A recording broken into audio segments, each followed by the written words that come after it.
guys અમે ખેતરમાં આવી ગયા છીએ આપણે જો ગાયો ચરે છે નદી કિનારે જેવું છે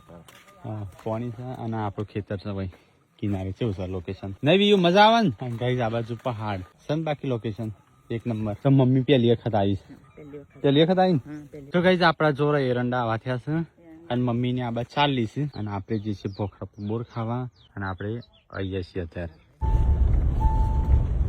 રાખણ બી આવી જશે આપડે ઘઉં આવ્યા છે પછી સાપરું બનાવી છે પણ હવે કૂવો ખોદવાનો ટ્રાય કર્યો તો પણ થયો નતો આપડે જવાનું છે આ ભોખરા ઉપર દેખાયું અમને એ ભોખરા ઉપર જવાનું છે બોર ખાવા માટે કોઈક જાનવર જોવા મળશે ને તો બતાવીશું તો બીક લાગે એવું છે કેમ્પિંગ માટે આવે છે મજા આવે ચો બતાય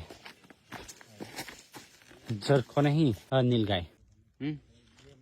ગાઈસ અમે એવી જગ્યાએ આવ્યા છે તો ખબર નહીં પડતી કઈ બાજુ જવાનું ઊંચી જગ્યા ઉપર જતા રહીએ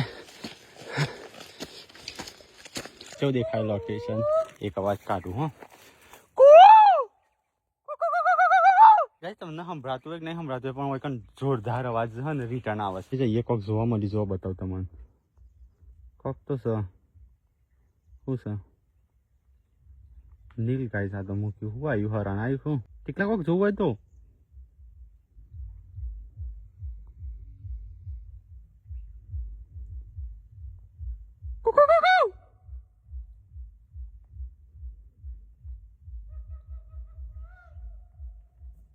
પણ બધા કે ઝરખવાયો હોય કે નહીં છે તું વ્યાન મો લાવ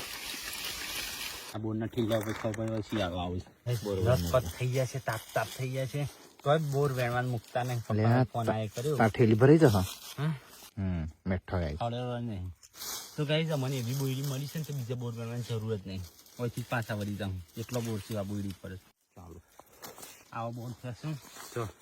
લાલ ઘૂમ છે આ તો બજારમાં લેવા જઈએ તો લગભગ 200 રૂપિયા કિલો હોય છે તો ગાઈસ તમે જે પણ એરિયામાં રહેતા હોય કોમેન્ટ કરી કહેજો કે તમારે ત્યાં બોર્ડનો શું ભાવ છે આ મારે એ તો ફ્રીમાં હોય છે પણ તો બજારમાં જઈએ તો 200 રૂપિયા કિલો હોય છે સર એક નંબર આપણે અઠવાડિયે એવું નહીં